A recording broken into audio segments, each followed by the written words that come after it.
Will the Florida State Seminoles pull any upsets in 2025?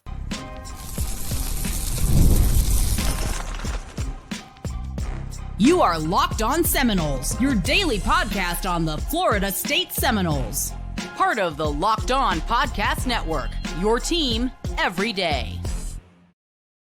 Welcome back into Locked On Seminoles. I am your host, Brian Smith, longtime college football writer and recruiting analyst. Thank you for making Locked On Seminoles your first listen each and every day. Truly appreciate you stopping in to talk some Noles with me. Today's show is brought to you by our friends over at FanDuel. Right now, new customers can get $200 in bonus bets when you win your first $5 bet. We're going to be talking about Florida State's quarterback situation, how I think it's going to have a major impact not only on the Noles, but who makes the college football playoff, who ends up in the ACC championship. And we're also going to talk about that from a perspective of which teams can Florida State most likely upset. I'm probably going to have a different take than many of you on this topic because rivalries and all the different things, people can have a lot of opinions, but I also think that Florida State will be the team that snake bites somebody during this season and really puts a chink in their armor on making a way to the ACC title or further. Do I think the Noles are going to win the ACC? I do not. Not going to sit here and say that Florida State is on that level. Right? They're not. If they win more than 8 games, I would be very, very surprised. But this is college football. It's the greatest game on earth for a reason. Surprises. So to that end, I want to look at this big box for a second, talk about the schedule, and talk about the teams that Florida State can beat, the rivalries, and how that goes down. So first off, for those of you that are not familiar with it, haven't looked at it recently, or whatever way you want to put it, here's the schedule. I'm just going to run it down, and then we'll go back through and talk about which games I think Florida State can win. It might surprise you, and also why this will be a topsy-turvy 2025 for the Florida State Seminoles. August 30th, as I'm sure most, if not all of you know, the Crimson Tide from Alabama come to Doak Campbell Stadium. Not exactly the easiest game to start off with. Then it's East Texas A&M. The next week you have a bye week. Kent State, I mean, you're gonna bounce them all over the place. But then you go to Virginia on the road prior to playing a game against Miami in Doak Campbell. The one advantage with the Virginia game, just want to throw this out, it's a Friday game. Now, the timing of the game is off, but getting an extra day before you play the Hurricanes, that's not a bad thing. You also get them at home. Again, that's very important. We're going to come back to that one in a second. Pitt is the next week. That's a game I actually think Florida State could be on a little bit of a watch because Pitt's a little better than what people want to give them, and they've got an experienced quarterback now. That's dangerous. Stanford's on the road. They are horrible. If Florida State loses the Stanford game, you will see me have a live show afterwards that is a 30-minute rant, and I might get fired because the Stanford is just garbage. You get a bye week on October 25th, and then the gauntlet begins in November. You get Wake Forest, that's the easy one, but then it's literally just a very difficult road. You go to Clemson on November 8th. The 15th, you get a very experienced quarterback in Drones from Virginia Tech. He comes into Doak Campbell Stadium leading the Hokies. Then it's at NC State and at Florida. I mean, you can lose any of those 4. So just keep that in mind. But again, I expect this to be a very topsy-turvy season. So let me go back through. Alabama, I do not like Florida State in that game, but would it shock me if they won? No. 2 reasons. Alabama is breaking in a new quarterback. It's a road game, and they just got a lot of different parts moving around like Florida State. Picking opening games against 2 teams that have quality talent is hard enough, but Kalen DeBoer's system is not easy to pick up. I don't know if they're going to play multiple quarterbacks. I don't know how the quarterback situation is going to play out at Bama, but that is not an easy offense to learn. Now, they got more talent than Florida State. I'm not debating that, but in Doak, it's going to be a night game. It's going to be a scenario where you're going to have guys all over the place that are just ready to come out of their skin because they want to make a name for themselves after a very terrible season last year. Would it shock me if Florida State beat Alabama? No. It wouldn't. It shouldn't shock anybody, even Alabama fans who are about as biased as it gets. They're not the easiest fan base to deal with. I can assure you that. But second year for Kalen DeBoer too. Like they should be a little better. There's a way to look at it that way. And Florida State's not introducing one, but two new systems, offense and defense. So Alabama's got some advantages there. Do I like Florida State? No, would not be shocked. But the game that I think is interesting is the Miami game. Miami will probably be favored, even though it's at Doak. They got a better roster. They've got a quarterback that's coming over from Georgia that's experienced in Carson Beck. I'm not buying him. And I think there's a darn near 50% chance that Florida State can win that game. It's at home. By that point of the season, the systems are going to be in. That game's on October the 4th. And finally, it's a rivalry game. You know each other's rosters pretty well. And I know it's the portal era, but you know the base players pretty well.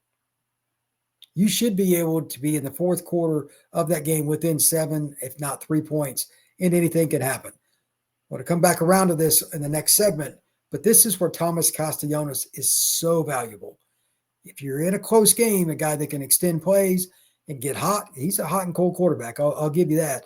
But if he gets hot, Miami might be able to come into Florida State thinking they're going to win, but they might lose that game because their secondary still got to prove to me they can do something. They missed a lot of tackles last year. I think Thomas Castellanos will be an X factor in that game. Again, I would say Miami 55%, Florida State 45% right now, and it's a rivalry game, so that just makes it more fun. Anyway, the Pitt game is the one that scares me. I'm just going to throw this in as a bonus. The Pitt game the weekend after scares me at Doak. It is going to be hard to get up for Pitt. They're not going to want to play that game like they should. Circle that one as a game that is a possible downer, regardless of how Florida State plays against Miami. That game scares me. Now, let's talk about the back end of the schedule with a couple marquee matchups. At Clemson, November 8th. Why would I think they might be able to beat Clemson? Well, a couple of reasons. Same reason I just brought up for Miami. You know them well. You play them every year. You've seen Klubnik before. It's not going to be that difficult in that regard. You kind of know what's happening, especially by early November. There aren't a lot of surprises.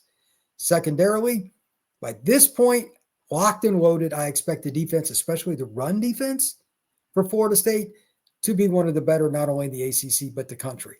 Big Darrell in the middle. You got Stephon calling the plays at middle linebacker.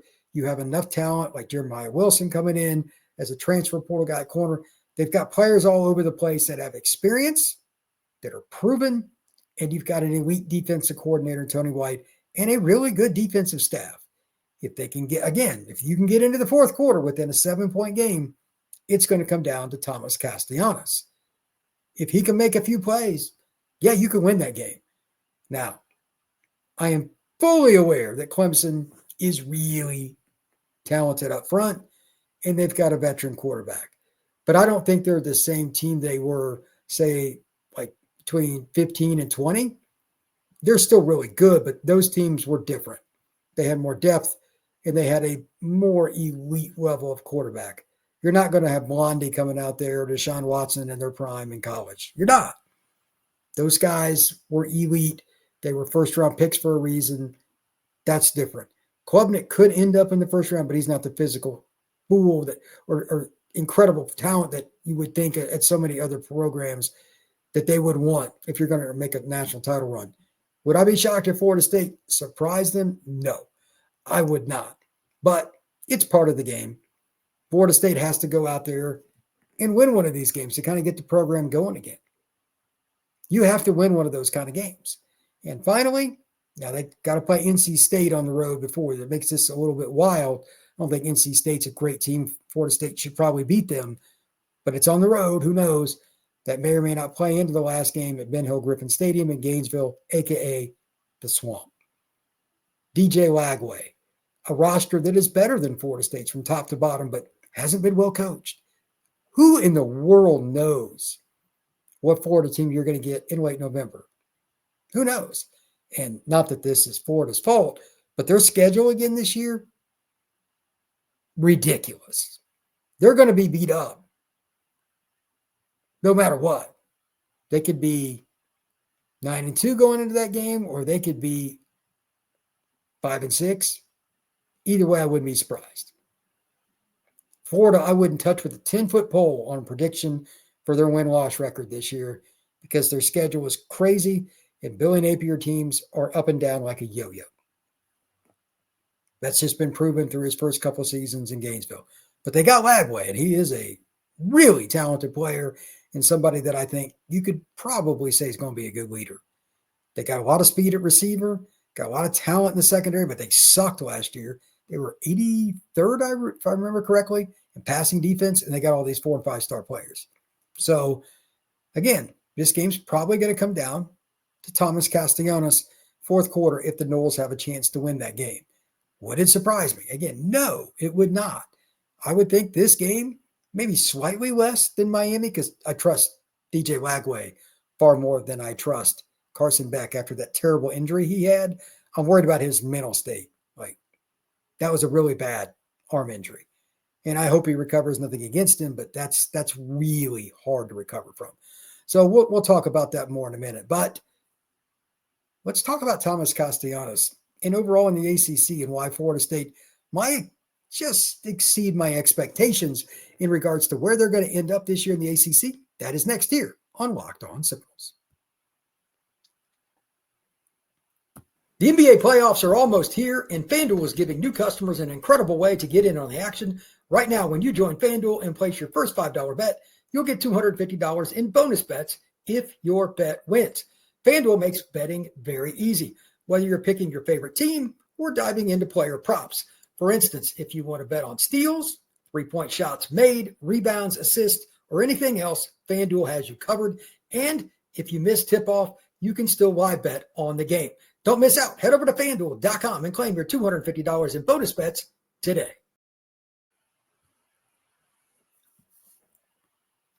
All right, let's talk a little bit about Thomas Castellanos and the expectations for the Florida State Seminoles quarterback. Is he a guy that can be, let's say, dominant? I think in stretches. Do I think he's a player that's going to go out there and be consistent? I do not.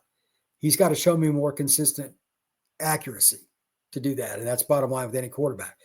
But what he misses on a few plays here or there, he'll make up for with a deep shot. Like, he's got a really good deep ball, which is weird to me. Some guys can do that. They'll miss the 15-yard pass, but hit the one from 45. Whatever. Thomas Castellanos is going to make some elite plays for Florida State this year. Now the question for many people, are you going to make those in big games? That's what I was just talking about. Alabama, Clemson, Miami, Florida. Those 4 games are going to be judged differently. They're going to win one of those 4. I don't know which one it's going to be. They're going to win one of those games. Why? Because everybody's going to pick them to lose. They're going to be motivated. Motivation is really big in college football. And their roster is better than some think. And I'm telling you, I've studied this enough to know I'm steadfast here. Tony White's defense is going to give teams some fits. If you can flip Nebraska's defense to being really, really good in 1 year, what are you going to do when you get players like Darrell Jackson in the middle of the line? You got Williams coming over from Nebraska, ironically, a guy that I think could be a high NFL draft pick. You've got NFL talent in your front 7, and you got Stephon probably going to be the one making the play calls, Nicholson and other guys chasing down plays. They're not going to be fun. So one of those 4 games, Bama, Miami, Clemson, or Florida, at least they're going to win. If they won more than one of those, it wouldn't surprise me. But as I said in the prior segment, many, if not all of those games are going to come down to Thomas Castellanos in the fourth quarter. And let me be clear, that doesn't mean him making a throw or making a run. Sometimes it's getting out of the situation where he's got the ball in his hands. It's about decision-making. This will be his 4th year in college football. Sometimes it's better just to turn around, hand the ball to Cam Davis or Chroma or whichever guy, Jalen Lucas, just throw a basic swing pass. Just get out of the way. Be the distributor. As a 4th-year college quarterback, I trust a player a lot more. And Thomas Castellanos is a guy I knew when he was in recruiting mode and going through all his options. I knew him when he was at UCF. He's a guy that is going to get it, and he's super competitive. He wants the monkey off his back that he's not a quarterback. Like, he thinks that he is, and he wants to prove it. So in at least one of those games, he's going to go ham. I don't know which one it is, but he's going to throw for 300 yards or something like that, like he did a couple of years ago against Florida State and almost beat the Noles up in Boston. It's going to happen. I just can't tell you which one it's going to be. Just want to throw that out there. Now let's talk about the matchups in some of those games. Again, I don't know who Bama's quarterback's going to be, but their best players are young. The guy that probably starts against Florida State's the more experienced quarterback. I'm just going to leave it at that. I'm not going to go in all the names and stats and everything. But Florida State probably has the quarterback edge in the Bama game. Think about that. Did you really think Florida State would have the edge at quarterback? I mean, the quarterback that's likely to start for Bama, doesn't matter which one it is, actually. They don't have any experience, not any true experience. So I don't care which one they play or multiple. First game of the year, and Doak Campbell, that's going to be rough. Just thrown out there. And maybe Alabama comes out and they just scheme Florida State to death and they figure something out and get the run game going. It doesn't matter. That's possible. But I don't think that's the likely scenario. Kalen DeBoer's teams want to throw it around unless they've got a truly mobile quarterback, which that guy's in the NFL now.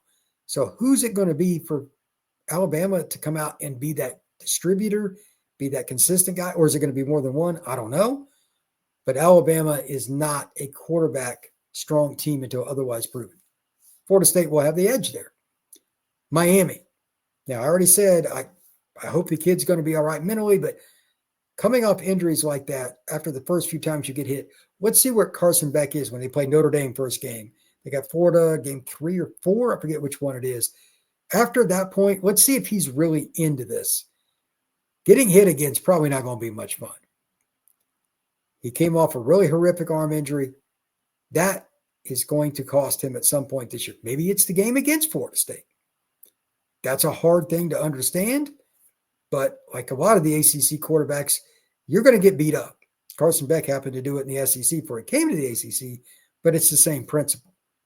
NC State, Drones, Virginia Tech, all these different teams that have a quarterback that are talented, they rely on those players a little bit more than what somebody like Miami will. But at the end of the day, in a rivalry game, if your quarterback's just playing average, are you really going to beat Florida State in Doak? It's not a lock, and there's a good chance you won't. I just don't think Carson Beck's going to be that great this year. And I could be 1,000,000% wrong, but I just think he's going to be okay. He regressed last year, definitively. Let's see what he does this season with a very inexperienced Miami group of receivers and a situation where tight end's not as good as it was.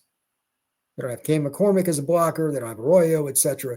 Like the guys they brought in that were experienced receivers, none of those guys are dominant.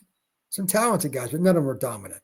I think Florida State's going to try to suffocate them and make them throw the football against a lot of press coverage and mix it up a little bit because he was turnover prone as well. When you look at the next one, this is really, really interesting.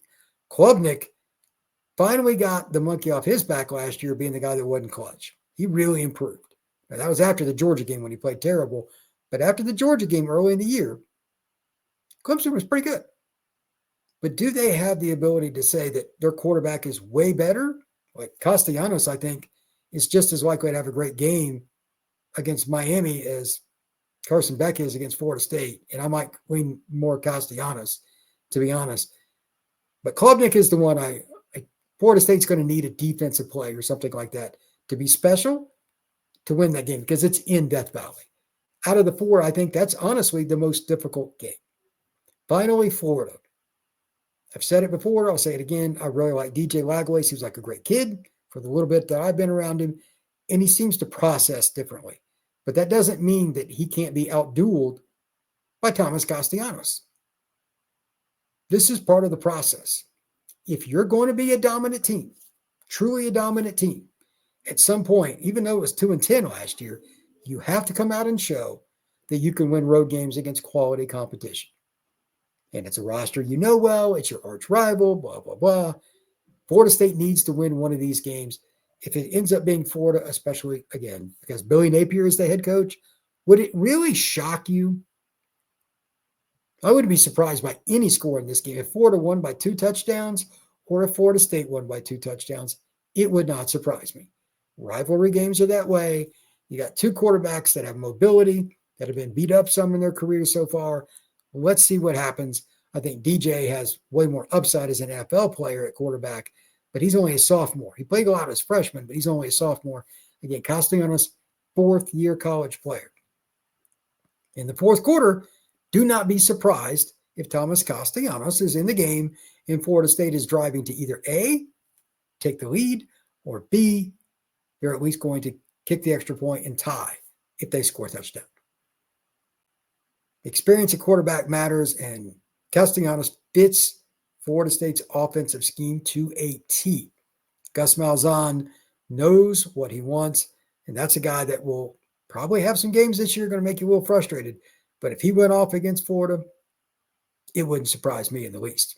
When we come back, I want to finish up just talking about how the defense and the quarterbacks work together and why Florida State might be able to win a little bit bigger with the defense than some people think. That is next here on Locked On Seminoles.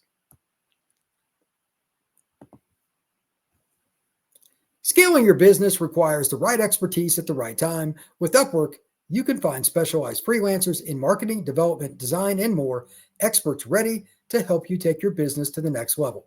Upwork gives businesses flexibility by connecting them with top freelance talent across multiple industries, including IT, AI, web development, and marketing, whether you need extra hands for a project or a long-term partner. Upwork makes hiring simple and affordable. It's also fast and easy. Posting a job is free and simple, and within a day, multiple qualified candidates will be there to choose from.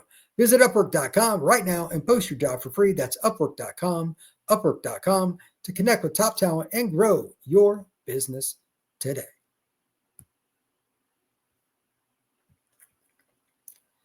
If Florida State's defense does not lead the ACC in turnovers, that wouldn't surprise me, but it would surprise me if they weren't in the top four.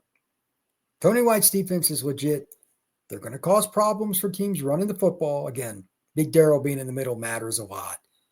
They got some other veterans coming in, like McCray. They will be good up front. And I look across the ACC landscape. Let's start with that before we talk about Florida or Bama. How many quarterbacks will the Noles face this year outside of Carson Beck and Cade Klubnik? But you're like, yeah, that guy's a dude. Or at least he's had some moments like it. Drones, I'd be okay with that. He's a pretty good player, but he's also inconsistent. He regressed a little bit in some ways last year. Anybody else that's on the schedule? Like Louisville got Miller Moss, but they don't play Louisville this year.